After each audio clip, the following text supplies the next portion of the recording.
La Cour. Une fois encore, la Cour a demandé à l'accusé de s'expliquer. Pourquoi a-t-il violé et poignardé à mort Marion Rousset, 14 ans, puis tenté de tuer un jogger qui a finalement survécu?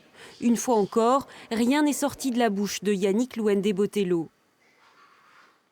Est-ce qu'à vous, il vous parle? Non. Hormis ce qui a pu être vu, remarqué. Bonjour, au revoir, reposez-vous, est-ce que vous allez parler? C'est tout. On ne dépasse pas ce stade-là.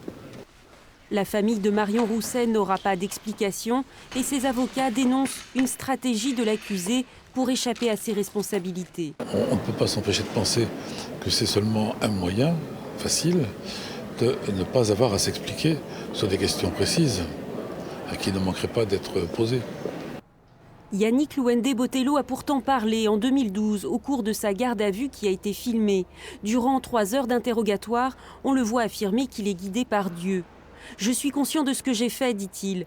Et vous en pensez quoi ?» lui demande le gendarme. « Leurs âmes sont au paradis, répond-il, en parlant de Marion et du jogger qu'il pense avoir tué. » Il évoque les faits évidemment avec une grande froideur, c'est glaçant, mais on voit une personne qui exprime des propos, exprime des émotions, totale déconnexion avec ce qu'il dit et l'horreur de ce qu'il exprime. Et tout ça, ça se raccroche aussi aux symptômes de la schizophrénie. Les experts ont expliqué que les symptômes, au-delà des délires, des hallucinations auditives, correspondaient à une froideur affective.